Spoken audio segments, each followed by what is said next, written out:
Today's video is sponsored by the Daily Upside, a totally free, high-quality daily business and finance newsletter. Visit the link in the description to learn more. On Christmas Day in 1991, the Soviet flag was lowered over the Kremlin for the last time. Thereafter, it was replaced by the Russian tricolour. Earlier that day, Mikhail Gorbachev had resigned his post as president of the Soviet Union, leaving Boris Yeltsin as president of the newly independent Russian state. People all over the world watched in amazement at the peaceful transition from the former communist monolith into multiple separate nations. Over the next few years, Yeltsin and his team embarked on a course of reforms known as economic shock therapy, aiming to transform the Russian economy by selling off state assets. While most Russian citizens lost all of their savings in just a few weeks, a group of enterprising and often ruthless young businessmen managed to buy up state assets, often in rigged auctions. The result was huge wealth concentrated in the hands of a few men whose fortunes were closely tied to those of President Yeltsin. And together they ran the country. This is how the nickname Oligarch came about. It comes from the Greek oligarchy, meaning rule by the few. The profound changes of the economic shock therapy had extreme effects in Russia and left many Russians entirely disoriented. Their country was no longer a great world power. The economy had shrunk to the size of Poland's. Doctors found themselves moonlighting as cab drivers. In 1992, the first year of economic reform, retail prices in Russia increased by 2,600%. By 1993, inflation had declined to 240%. It fell again in 1994 to 224%. The worst off were the elderly, whose fixed pensions didn't even begin to cover the new cost of living. Я боюсь, что если я какой-нибудь бабушке скажу, что 11 тысяч долларов стоит... Для нее понятно, что 11 тысяч долларов может стоить квартира. Но что стоит в Москве, стране, в которой она живет, 11 тысяч долларов 1 квадратный метр, я думаю, что бабушка не переживет. У нее будет инфаркт, да? Это и смешно, и грустно, да? By 1999, almost 38% of Russia's population were living below the poverty line. Those who had set aside savings had almost nothing to show for it after the 26-fold inflation of 1992. Anatoly Chabai, a minister in Yeltsin's government, was put in charge of privatization. He initially advocated following the privatization model that had been used in Hungary. The Russian Congress rejected this approach, and a voucher privatization scheme like the one used in the Czech Republic was decided upon. Under the Soviet Union, there was no private property. Everything had been owned by the state. Part of the idea of this rapid privatization was that if the Russian people owned assets, they would be invested in the success of the new country, and communist rule would not return. Chabai, who designed and oversaw this privatization, became Yeltsin's chief of staff. In 1996, he gave a then unknown Vladimir Putin his first job in the Kremlin. So let's look at how privatization worked in Russia and how the Russian oligarchs became so rich. The Russian oligarchs are sometimes erroneously compared with the 19th century American robber barons, but this is not a reasonable comparable, as the robber barons grew their empires by building steel mills, railroads, and refineries in the rapidly growing and developing United States. Russia's oligarchs, on the other hand, built nothing. Their wealth and influence came from taking control of existing enterprises that had previously been owned by the state. The oligarchs had varying backgrounds. Some were factory managers who during Russia's transition were given shares of the factory, but who also forced their employees to sell them their shares in the once state-owned companies. Others were senior government officials who saw the opportunity available and took advantage of it, while yet others were underground businessmen and ex-convicts on the margins of society. All shared a thirst for money and political power. They understood the importance of establishing or maintaining connections to the Russian political elite in a country where the rule of law was frequently trumped by the rule of in-laws. Today, a handful of oligarchs control 85% of the value of Russia's leading companies. They have significant financial interests outside of Russia, including the super yachts and mansions, which have increasingly put them in the spotlight as Western countries, in an effort to end Russia's war against Ukraine, have imposed severe financial sanctions on them, including on Putin himself. So today let's look at how Russian privatization worked and how it went so wrong. Before I get to that, let me quickly tell you about today's video sponsor, The Daily Upside, who've recently surpassed 400,000 subscribers. If you're struggling to find useful and unbiased financial and business news, The Daily Upside might be the solution to your problem. The Daily Upside is a totally free daily email newsletter written by a team of financial professionals with real industry experience. It's become the first thing I read every morning as it's informative, entertaining, and not dumbed down. They give you the most important news with real analysis. They had a great piece on McDonald's exit from Russia a few days ago.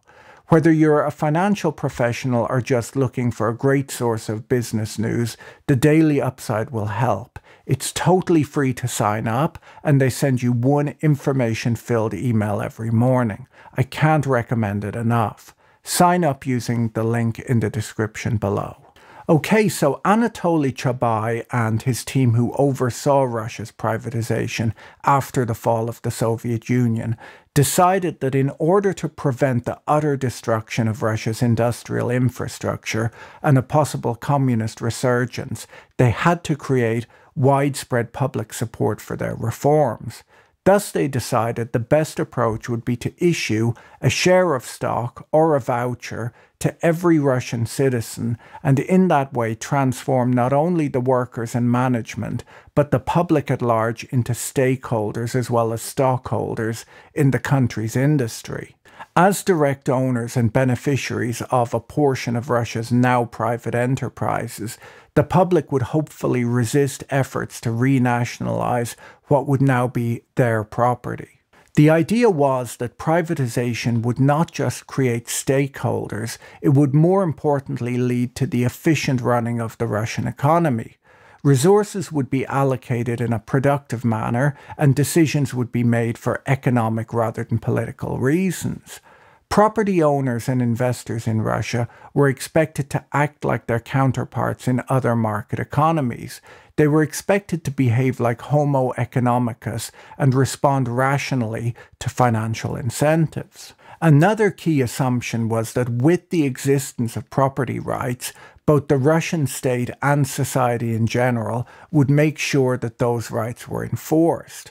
This unfortunately didn't hold up in the condition of near anarchy that Russia was in the early 1990s. The architects of Russian privatization were aware of the dangers of these problems at the time, but they predicted that institutions would come into being as soon as private property was created, rather than it being necessary to put these institutions in place to begin with.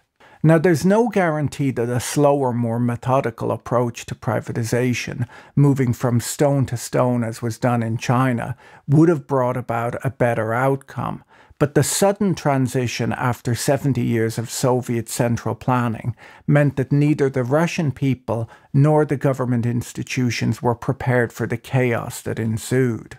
To understand the level of confusion in Russia at the time, people who lived in apartments which were initially all state-owned were hesitant at first to accept ownership of their apartments, even when the state handed out ownership free of charge.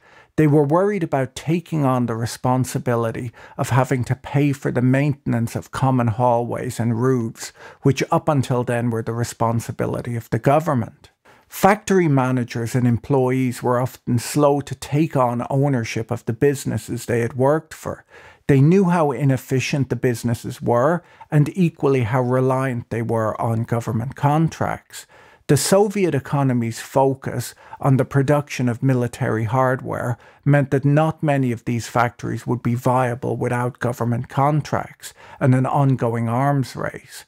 These people weren't fools, but after 70 years of being told that financial assets like shares of stock were worthless pieces of paper distributed by capitalists to create the illusion of wealth, most Russians had no idea of how much these businesses might be worth.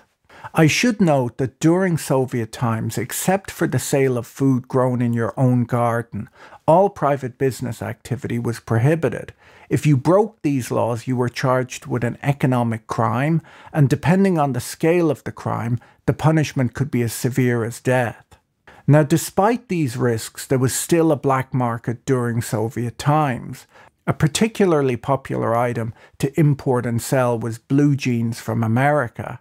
Other black marketeers engaged in foreign exchange, and still others provided private services and repairs. Most of the people involved in these illegal endeavors were members of non-Russian ethnic groups who were already excluded from mainstream positions of authority within the Communist Party, the military, or even as factory managers. These people, who were already living outside the law and had some business experience, were quicker than the average Russian to realize that if nothing else, some of the working capital and equipment within Russian businesses could be stripped and resold. If that didn't work, they could always find some benefit in selling or leasing some of the underlying land. In 1989, shortly before the fall of the Soviet Union, President Gorbachev had authorized the leasing of state factories to their employees during off-peak hours. Most Russians did not participate in this opportunity at the time, mostly out of the fear that the law would be changed back and they would be accused of economic crimes. But by the time Gorbachev left office, almost 30,000 of these leases had been arranged, and the people most willing to take on this opportunity were also the people who had gained business experience in the black market. So privatization happened quickly in Russia, and one of the first steps was to dispose of the state's small shops and restaurants. By late 1995, 60% of the country's retail stores had been privatized, and for the most part turned over to the staff who had previously operated them, often at no charge. This worked out well for small Russian business people who could continue to make a living, but who by no means became ultra-wealthy. Another way that privatization worked at the time was that managers who had leased factories under Gorbachev's 1989 rule were allowed to buy them at the capitalized value of their annual lease payments. Now, the leases had been struck in 1989, prior to the 26-fold hyperinflation that occurred in 1992, so this was a great deal for those who could take it. So far, this doesn't sound so bad, right? Now, the overall approach to Russian privatization was rooted in the idea that the land should go to the tiller, and this makes some sense. After all, these people would be the most capable of running these businesses and managing their assets. So employees and directors of businesses were thus entitled to a substantial share of their enterprise's assets under the privatization scheme. Once they had been taken care of, the remaining share would be divided up amongst the general Russian population. This was done to ensure support not only from the company insiders, but also from the average man on the street. It was to be a form of people's capitalism. There were three main variants of privatization. Under Variant 1, managers and regular employees were to be provided with 25% of the enterprise's non-voting shares free of charge. A manager could also buy another 5% of the voting shares at book value, as well as an additional 10% more of the voting shares at a 30% discount. Under this system, the staff would be able to control 15% of the voting and 25% of the non-voting stock. Then whatever was not claimed would be offered to the public at auction by the property fund, which could also buy some of the shares for itself. Now, management weren't crazy about Variant 1, as if they controlled only 15% of the voting shares, they could easily be fired by public shareholders and replaced. Under Variant 2, the workforce was allowed to purchase 51% of the enterprise shares before those shares were made available to the public. Thus, as long as the staff remained united, no outside buyers could take control. Variant 2 allowed the factory directors to take control and effective ownership of most of the country's factories at minimal cost to themselves, as well as offering minimal benefit to the public at large. This was the most widely adopted variant, and around 75% of enterprises were privatized under Variant 2. The managers were able to take up their own shares and also buy up the shares and vouchers of their employees, who sometimes sold them voluntarily but were often coerced and threatened. A follow-up 1992 law added Variant 3, which provided up to 20% of a company's shares to the staff at no charge. If they wanted more, they could buy another 20% at a discount of 30%. Now, because Variant 2 was so much more advantageous, less than 5% of the firms being privatized chose Variant 3. A big problem with privatization in Russia that made it very different to, for example, Margaret Thatcher's privatizations that occurred in the UK around the same time, was that Russia didn't have a middle class with savings who could buy newly issued stock, and whatever savings that the average Russian did have were wiped out by the massive inflation. Additionally, there were no Russian institutional investors available to buy up the newly issued securities. The only people who had any substantial capital at the time were members of the Russian mafia, government officials, and factory directors who had been treating enterprise assets as their personal property. Some of these enterprise directors even combined their funds to create commercial banks. These banks could then provide loans to their owners to finance their personal purchases of stock. But one way or another, there was very little money available in Russia at the time, so these assets were going to be sold cheap, and they would most likely go to political insiders and mafia. It's estimated that the Russian state collected a mere $160 million during the first 3 years of privatization, in which they sold off the immensely valuable natural resources of the largest country in the world. Now, the big money was not made by buying up small businesses. Massive fortunes were made overnight by those who bought up Russia's natural resources monopolies. These companies owned vast, valuable, and most importantly, exportable raw materials like petroleum and natural gas, metal mines, and so on. It didn't matter if the refineries or the mines were inefficient or if the pipelines barely worked. Oil and gas, aluminium, platinum, palladium, titanium, and steel were valuable tradable commodities that could be grabbed for next to nothing in Russia if you were ruthless enough. The people who became oligarchs realized that if they could take control of these assets, they would rank amongst the wealthiest people on earth. And since payment for exportable goods would come from overseas purchasers, these funds were easily kept outside of Russia, safely out of reach of the government. Now, as you saw though, the goal of privatization was to include the general public in the giveaway. But how do you divide up a country's industrial, commercial, and natural resource wealth amongst the general population?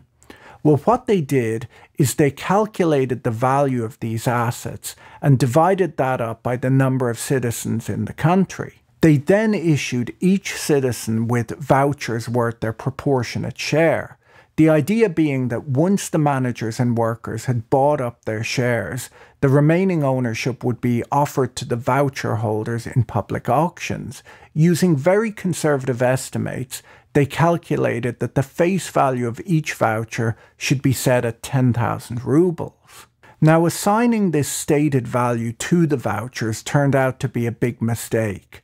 Inflation was eating away at the value of the ruble, so that rather quickly 10,000 rubles was worth only around 25 US dollars. Voucher holders often sold their vouchers for less than $10 or exchanged them for a bottle of vodka. Russians viewed the 10,000 ruble voucher as an insult. They'd been told that their country had the second largest GNP in the world, and then they were given a token for their share of it, which was only worth 10,000 rubles. Just like after the various currency reforms that they'd been subjected to since the Second World War, the Russian people once again saw themselves as the victims of another scam. Boris Yeltsin announced the Voucher Program in August 1992, and 98% of the Russian population did end up getting a voucher. The voucher holders were offered a number of options. Because the vouchers were not registered to any one individual, you could just sell them to someone else, or you could exchange them for stock in the newly privatized enterprises. In no time at all sorts of fraudulent schemes were set up to get these vouchers from the general public. Over 600 voucher funds were set up where Russians could deposit their vouchers, often with the promise of high rates of return. Some promoters took out television adverts showing the beach holidays you would be taking once the scheme had made you rich. Within months, almost half of the schemes had collapsed, leaving their shareholders with nothing to show for their original vouchers. Many of the investments were Ponzi schemes, and in other cases the founders simply took the vouchers and ran off with them. A major problem with the way privatization was done in Russia was that since the state owned all of the means of production under communism, Soviet planners had assumed that they could gain economies of scale through huge state-owned monopolies. They called it gigantomania. When these huge monopolies were privatized, they weren't broken up.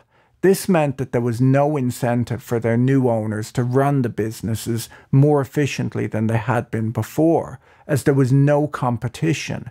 The new privately owned monopolies of the 1990s were no more efficient than they had been under state ownership. It's no surprise then that the Russian economy contracted by nearly 50% between 1991 and 1997. Social dysfunction quickly followed with a dramatic rise in poverty, corruption, and capital flight. Okay, so who were the oligarchs? Well, there were three main categories of Russian oligarch that emerged in the early 1990s. Former factory managers, former senior Communist Party members, and the Black Marketeers, who had previously been on the margins of Soviet society. The most common of the new Russians, as they were also called, were the factory and business managers who were able to acquire most of their enterprise's shares. In some cases, they bought up shares cheaply from their employees. In other cases, they coerced their employees to sell them their shares with threats of violence or unemployment. Some of these guys joined together to create regional banks, which were then used as personal loan funds to provide the money they needed to buy up the workers' shares. These people often became very wealthy, but nothing like the other two groups.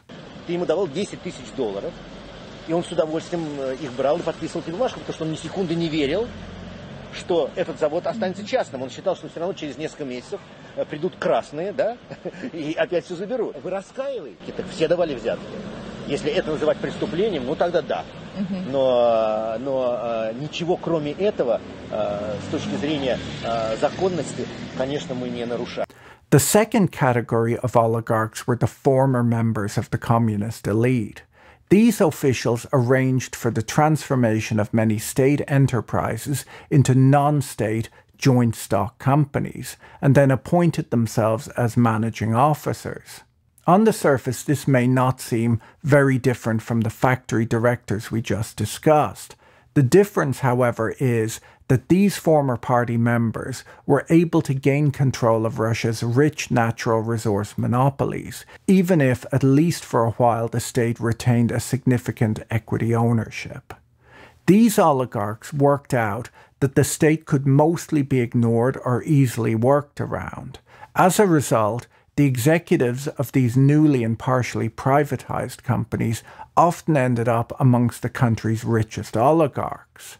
Chubais, the architect of the privatization program, is a good example. He initially built up his personal wealth by providing services for some of the oligarchs, and in the spring of 1998, he arranged to have himself appointed CEO of Russia's dominant electrical utility. The last group were the Black Marketeers, many of whom had been in prison for economic crimes during the Soviet era.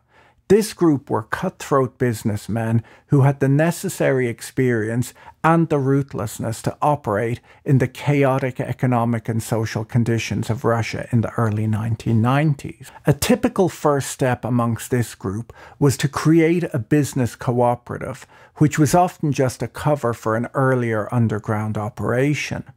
The profits from the cooperative provided the capital needed to open a bank, since the capital requirements for opening a bank at the time were small, around $75,000.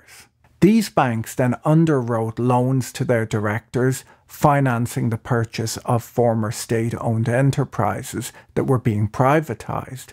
Many of these banks went under in 1998, but not before being stripped for assets by their founders. In 1995, the government adopted a loans for shares scheme, whereby some of the largest state industrial assets were leased through auctions for money lent by banks to the government. The Loans for Shares program was intended to help the government fund a shortfall, as the government was not collecting nearly enough tax revenue to cover its expenditures.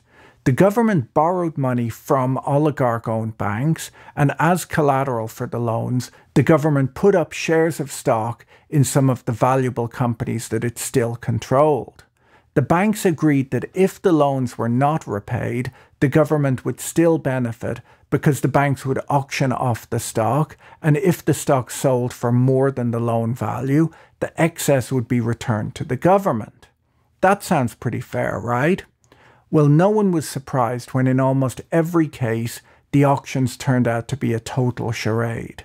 The banks holding the collateral and conducting the auctions always emerged as the auction winner at surprisingly low prices. Other bidders who turned up on the day of the auction would find that the airport at the site of the auction was closed for that day, or that they were disqualified for bidding for one reason or another. Norilsk Nickel, which reported profits of $1.5 billion in the year 2000, was bought for $170 million a few years earlier in one of these auctions. The looting in Russia was not limited to the privatization process either. For almost a decade, the state, which did own significant chunks of many of the largest monopolies, received little, if nothing, in the way of dividends or return on their shares. The oligarchs had all sorts of tricks. For example, Gazprom was 38% owned by the Russian government. The management set up a number of offshore sub-companies that were allegedly owned by their relatives. Gazprom would sell gas to these companies at, let's say, $2 per 1,000 cubic meters, a loss for Gazprom. And that company would then sell the same gas on the market for $80 per 1,000 cubic meters, providing huge profits to the company's mysterious owners, whoever they might be. When Yeltsin stood aside in 2000 and Vladimir Putin became president, it looked like things would carry on in the same vein, and initially they did. But in 2003, it became clear that the rules had changed. At the time, Mikhail Khodorkovsky was the wealthiest man in Russia and the 16th wealthiest man in the world. In February 2003, in a televised meeting at the Kremlin, Khodorkovsky argued with Putin about corruption. He implied that major government officials were accepting millions in bribes. 5 months later, he was accused of tax evasion, sent to jail for the next 10 years, and stripped of his wealth. From that point on, the oligarchs knew that they could only maintain their positions if they didn't interfere in politics and if they stayed on the right side of Putin. A new type of oligarch began to emerge under Putin's rule. These men came from the security services or from law enforcement, where they had been close to Putin in the past. and they began taking over from the old oligarchs, whose wealth was in some cases expropriated to form new business empires. Russian experts say that these oligarchs now follow a set of rules set by Putin. When the Kremlin asked for help constructing the venues for the Sochi Olympics, the oligarchs stepped up, building ports, airports, and ski resorts using their own money. They perform various functions for the state when asked, and in return they're allowed to make fortunes in Russia.